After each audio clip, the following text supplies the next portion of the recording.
as regras. O debate ele vai ser dividido em 3 blocos, tá? Cada bloco a gente vai ter aí uma pergunta, sendo pergunta e resposta, consequentemente, e direito à réplica. Não teremos regras, tá? É só direito à réplica para cada participante. Na pergunta, cada um terá 2 minutos para fazer a sua pergunta, e 3 minutos para fazer a resposta, e 3 minutos para fazer a sua réplica. E a gente colocou uma regra aí para iniciar, que inicia o debatedor com mais idade. Só peço que se atentem para não utilizar a pergunta como tréplica, tá? Não temos tréplica. Por favor, vamos respeitar aí essa questão, tá bom? Acho que essa será agora a apresentação, onde cada um vai ter aí 2 minutos para explicar, né, o seu nome, uma apresentação breve aí, e se dizer, né, se é contra, a favor, explicar de maneira bem breve o que é aí, o que significa o arrebatamento da igreja para você. Vamos começar pelo nosso irmão Efferson, tá bom? Você está me ouvindo bem aí, irmão Efferson? Tá tudo ok? Podemos começar? Ok, tudo perfeito. Ok, tá com a oportunidade aí, pode iniciar o cronômetro aí. Louvado seja Deus por mais essa oportunidade de juntos compartilharmos as preciosidades do Evangelho. Eu me chamo Efferson Batista, sou natural aqui da cidade de Goiânia, Goiás, sou membro das Assembleias de Deus há 35 anos, desde o berço. Eu sempre tive esse privilégio de ter orientações dos meus pais, sempre a ler e estudar a Bíblia, e graças a Deus tenho me esforçado a cada dia para que a gente possa continuamente estar na presença de Deus. E quando se cumprir as promessas de Deus, por exemplo, relacionada ao arrebatamento da igreja, a gente possa ter essa oportunidade de participar juntamente com a igreja deste evento maravilhoso, indescritível, que é quando Cristo voltará para buscar sua igreja amada. Eu sou pré-tribulacionista, creio que a igreja será levada aos céus aproximadamente 7 anos antes da segunda vinda de Cristo. Existem diferenças entre o rapto da igreja, a vinda de Cristo para arrebatar a sua igreja, e com a segunda vinda de Cristo. São 2 eventos diferentes. O meu posicionamento é esse.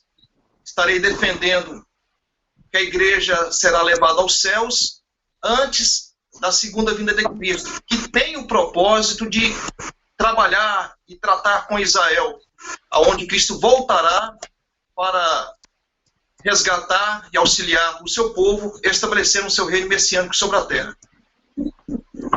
E para mim é um privilégio estar dialogando com o senhor Eduardo. Já tivemos outras oportunidades, e uma pessoa de boa postura, super gentil e educado. Eu tenho certeza que a oportunidade de hoje vai nos trazer bastante conhecimento acerca deste importante tema. Amém, amém. Bom, conhecemos aí nosso irmão Efferson, agora com a palavra aí o nosso irmão Eduardo. Amém. Graças e paz a todos nesta noite, que Deus seja louvado, uma grande oportunidade de estarmos juntos, avaliando um tema tão importante sobre o arrebatamento. E nós, de fato, cremos no arrebatamento total da igreja do Deus vivo, não um arrebatamento parcial. Nós cremos, de fato, no arrebatamento total, na qual se dará no momento glorioso. Esse momento glorioso é a bendita esperança de todos os cristãos. Há mais de 1800 anos, a igreja do Deus bendito espera esse acontecimento. Nós cremos, de fato, num arrebatamento total de todos os cristãos. Deus não tem 2 noivas, 2 modelos divinos. Nas Escrituras nos fala que a bendita esperança de todos os cristãos de uma reunião única. Esse evento não pode ser divisível. pois a própria Escritura afirma lá em Hebreus, capítulo 9, que esse evento é único, indivisível. Então, nós cremos de fato no arrebatamento, mas esse é total. E as Escrituras mencionam claramente, de fato, que nós cremos há mais milhares de anos. Então, nós temos a certeza que esse arrebatamento é um arrebatamento concreto. E dentro das Escrituras mostra que ele não guarda silêncio. Então, as considerações finais, eu sou de Timon, Maranhão, chamo Eduardo. Quero agradecer muito esse momento importante de estarmos juntos. Sou da Igreja Adventista do Sétimo Dia, mas cremos de fato num arrebatamento total da Igreja do Deus Vivo. Amém. Amém. Bom, aí as apresentações, agora a gente já conhece aí os nossos irmãos. Vamos então a iniciar o nosso primeiro bloco, começando aí com uma pergunta. Nosso irmão Efferson vai ter aí 2 minutos para fazer a sua pergunta ao nosso irmão Eduardo. Querido irmão Eduardo, tratando com o senhor não apenas como um membro do Adventismo do Sétimo Dia, mas como um pós-tribulacionista, que crê que a igreja passará por um período de grande tribulação e haverá um rapto completo, total, como o senhor mencionou na sua apresentação. Livro profético de Miqueias, capítulo 5, versículo 1 a seguir, a palavra de Deus nos ensina: agora ajunta-te em esquadrões, ó filha de esquadrões, por-se-á seco contra nós, ferirão com a vara no queixo ao juiz de Israel. E tu, Belém, Efrata, posto que pequena entre milhares de Judá, de ti me sairá o que será senhor em Israel, e cuja as origens são desde os tempos antigos, desde os dias da eternidade. Portanto, os entregará até o tempo em que a que está de parto tiver dado a luz. Então o resto dos seus irmãos voltará com o Senhor, os filhos de Israel. Este texto profético nos apresenta a primeira vinda de Cristo, né? Nos fala que de Belém, Efrata, por mais que seja pequena entre as milhares, de lá nos nasceria aquele que seria Senhor em Israel, ou seja, Jesus será rei em Israel. E a Bíblia nos ensina que Israel foi entregue até que o tempo que chega as suas dores de parto, a angústia de Jacó, até que ela dê a luz, possa haver a reunião, né, o ajuntamento dos judeus, dos filhos de Israel que estão dispersos pelas nações. E a Bíblia fala que ele permanecerá e apacentará com força o seu povo, ele será a nossa paz. Então nos apresenta tanto a primeira vinda de Cristo, e nos fala sobre o momento em que Israel seria disperso e passaria também por dores de parto. Eu gostaria de saber se a igreja de fato vai passar por dores de parto, e por que ela passará por dores de parto se a Bíblia nos ensina que somente Israel é o único povo que passará por estas dores, pela grande tribulação, antes da segunda vinda de Cristo? Ok. O irmão Éfeso, só um detalhe. O senhor está conseguindo visualizar bem ali o time? Aqui na direita? Eu só peço que o senhor fique atento ali para a gente poder conseguir atingir ali o tempo, tá bom? Okay. O nosso irmão Eduardo entendeu a pergunta? Sim, entendi. Sim. Primeiro ponto, enfatizar, em Efésios capítulo 2, verso 12, menciona que naquele tempo estávamos sem Cristo, separados da comunidade de Israel. Primeiro ponto, nós, gentios, não estamos separados de Israel. Somos um povo em Cristo.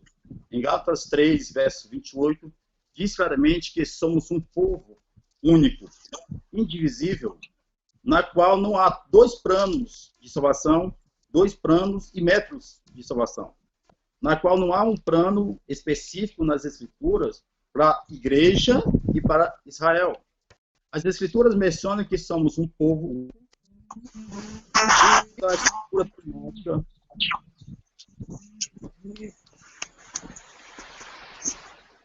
Dentro da estrutura temática, somos o único povo. Então, Miqueias 5:2 trata-nos de uma vinda específica, de fato, e esta veio. Se nós fôssemos para o Hebreus capítulo 9, verso 28, diz, assim também Cristo oferecendo uma só vez para tirar o pecado de para uma segunda oportunidade, recebendo algumas ligações aqui nesse momento. Então, ele aparecerá uma segunda vez para os que aguardam para a salvação. Então, os que aguardam para a salvação são aqueles que estão sendo redimidos pelo precioso do sangue de Cristo, pela sua imensa misericórdia e graça. Então, esse é o único plano divino para todas as gerações, para todos os povos, tribos e nações. Não há essa divisão. Miqueias trata-nos, de fato, a primeira vinda. Mas dentro dessa primeira vinda, de forma literal, visível, que muitos viram, de fato, o Cristo, a bendita esperança de todos os cristãos, dentro dessa estrutura, lá em Hebreus capítulo 9, verso 28, diz claramente na parte final, aparecerá uma segunda vez para os que aguardam para a salvação. Então, dentro dessa estrutura, não pode haver possibilidade de dividir esse evento em dois momentos distintos, para ter dois momentos, dois planos, um para Israel, outro para a igreja. Dentro dessa estrutura, nós temos, de fato, uma única propósito com a igreja do Deus vivo. Então, dentro dessa estrutura, lá em 2 Tessalonicenses capítulo 2, verso 3, diz que o anticristo deve preceder para que venha, de fato, o Cristo. Então, dentro dessa estrutura, Deus não trata com dois povos e duas igrejas, ou seja, duas noivas. Deus só tem uma única noiva, essa noiva irá se apresentar, de fato, ao Deus vivo. Ok. Agora, nosso irmão Éfeso aí está com a oportunidade de 3 minutos para réplica. Fica à vontade, irmão. Senhor Eduardo, eu compreendi a sua fala. Em relação à salvação, é o único plano de salvação. Só existe um. Qual é a forma do pecador alcançar a salvação em Cristo? É arrependendo dos seus pecados. É confessando a Cristo como seu único e suficiente Salvador. E isto acontecerá com a nação de Israel nos últimos dias. A Bíblia nos ensina, por exemplo, Zacarias capítulo 12, versículo 10, que naquela ocasião, naquele tempo, Deus derramará do teu espírito de súplica, do teu espírito de graça, e haverá grande pranto, arrependimento. O povo de Israel irá contemplar aquele a quem eles transpassaram. E a carta escrita à igreja, aos romanos, o apóstolo Paulo nos ensina no capítulo 11, que se eles não permanecerem na incredulidade, poderoso é Deus para enxertá-los novamente. E todo Israel será salvo, que de Sião virá o libertador e desviará de Jacó todas as suas iniquidades. Ou seja, quando nós falamos que em um momento futuro a nação de Israel vai se converter ao Senhor, vai reconhecer a pessoa bendita de Jesus como Cristo, como Messias, é porque cada pessoa individualmente, aquela nação, cada pessoa, cada membro daquele povo vai confessar a Jesus como seu Salvador. E o texto de Miqueias nos apresenta a primeira vinda de Cristo, a qual ele se feriu com a vara no queixo ao justo juiz, ao juiz de Israel. Ou seja, isto é uma profecia sobre a rejeição da pessoa de Cristo Jesus. Israel estava rejeitando o justo juiz, o juiz de Israel. Então, por essa rejeição, Israel foi deixado de lado, foi disperso entre as nações, e sendo disperso, Israel sendo disperso, ficará até o tempo em que começar as suas dores de parto. Ou seja, quando iniciar a grande tribulação, haverá novamente o ajuntamento de Israel. Cristo virá, como descreve o próprio profeta Zacarias, para auxiliar, para socorrer o povo de Israel. A nação de Israel é o único povo que estará lutando ao lado de Cristo contra as nações lideradas pelo anticristo. Não vemos a igreja nestes eventos proféticos. Concluída a minha réplica. Ok. Vamos partir. Agora seria a pausa?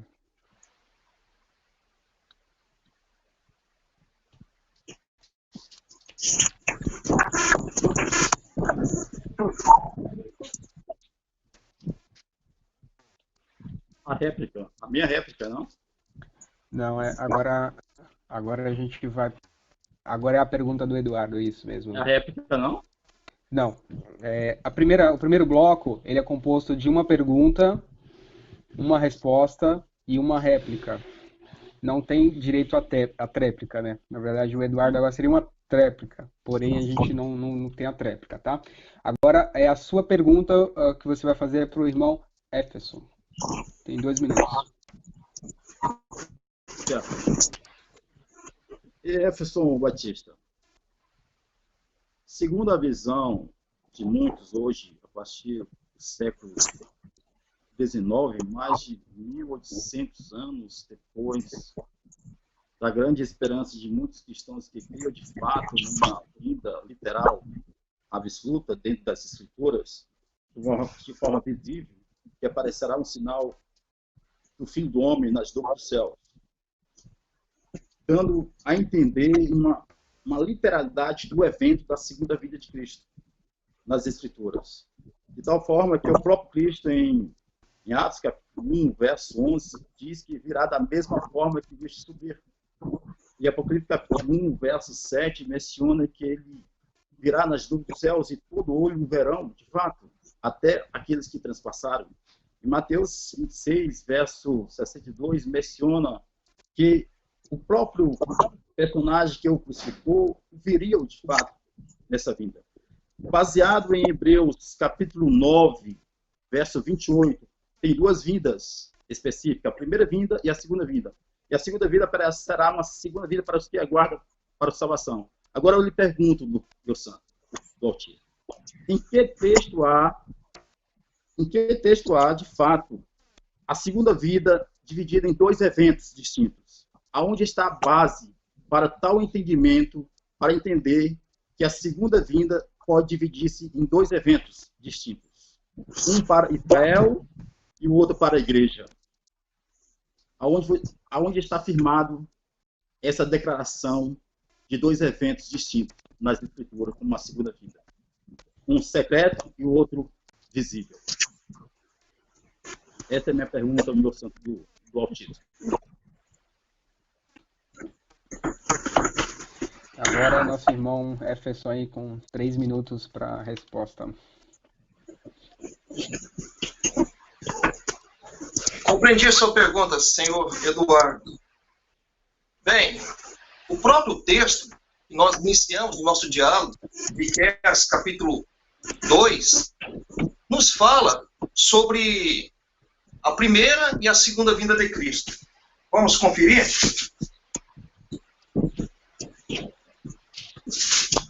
Miqueias capítulo 5, perdão. A Bíblia nos fala a primeira vinda de Cristo e a rejeição da pessoa de Cristo pelo seu povo. A nação de Israel seria dispersa, como se cumpriu esta profecia na destruição da cidade de Jerusalém e do santuário do templo judaico no ano 70. E a Bíblia nos fala que Israel ficaria disperso até o tempo que ela entrasse em trabalho de parto. A gente entende que estas são as dores de parto profetizadas em diversos textos proféticos, são o período de grande tribulação, também conhecido como a angústia de Jacó. E a Bíblia fala que Jacó passará por uma grande tribulação, porém será livre dela, será salvo dela. E a Bíblia nos fala, no versículo 4 seguinte, e ele permanecerá e apacentará o seu povo na força do Senhor, na excelência do seu nome, seu Deus. Eles permanecerão porque agora ele será engrandecido até os confins da terra. Este será a nossa paz quando a Síria vier à nossa terra, e quando passar sobre os nossos palácios. Levantaremos contra ela 7 pastores e 8 príncipes dentre os homens. Ou seja, este é um texto profético que nos fala que Cristo será a paz em Israel. Quando a Síria vier para entrar na Palestina, no seu território, ou seja, a invasão liderada pelo anticristo com o seu vasto exército de diversas nações que estarão ali acompanhando aquela peleja conhecida como a Batalha do Vale de Esdraelon, o Armagedon. Ou seja, é um texto que nos fala destes dois momentos, a primeira vinda de Cristo e a segunda vinda de Cristo. Não temos a igreja neste cenário. Como também fala o profeta Zacarias no capítulo 12, 13 e 14, é apenas Israel pelejando contra os seus adversários e Cristo auxiliando Israel na segunda vinda. A ausência completa da igreja nesta situação, nestes textos proféticos. Ou seja, a igreja foi arrebatada um período antes. O rapto da igreja não se refere à segunda vinda de Cristo. Amém? Amém, amém. Bem, Bom, agora teremos então a réplica do nosso irmão Eduardo. Jefferson Batista, meu santo do Batismo. Em 1 Pedro 5,4, menciona que receberemos a imatecível coroa da glória quando ele se manifestar. 2 Tessalonicenses, capítulo 1, verso 7, diz claramente: a vós outros que sois atribulados, descanso tereis quando se manifestar do céu o Senhor. Quando ele se manifestar do céu, Mateus capítulo 16, verso 27, a retribuição se dará para cada um. Mateus capítulo 10, verso 6, menciona que nos dias de Cristo não tomeis rumo aos gentios, pregai preferencialmente ao povo de Israel. Então se cumpre a profecia das 70 semanas de fato nos dias de Cristo, no qual Israel deveria tomar decisões importantes em relação ao pacto. Nós não podemos estabelecer a última semana para o tempo do fim, porque dentro das Escrituras mostra-nos que há uma acentuada tendência profética, que não há uma interrupção desse tempo profético para estender para a última semana, para o tempo do fim. Então, dentro das Escrituras, mostra que, em 2 Tessalonicenses, capítulo 2, verso 1 a 3, que a vida de Cristo precede a vida do anticristo, da apostasia, do homem do pecado, o homem anti-lei, o homem que está contra os princípios estabelecidos de Deus. Nós não podemos ter esses dois grupos, um igreja e outro Israel. Lá em Gálatas, capítulo 3, versículo 28, menciona que somos um em Cristo. Não há mais de um povo de Deus. Não há duas igrejas, não há duas noivas. As Escrituras mencionam claramente, em Hebreus 9, 28, que ele aparecerá uma segunda vez para os que aguardam para a salvação. 1 Pedro 5, verso 4, menciona que receberemos a inacessível coroa da glória quando este se manifestar.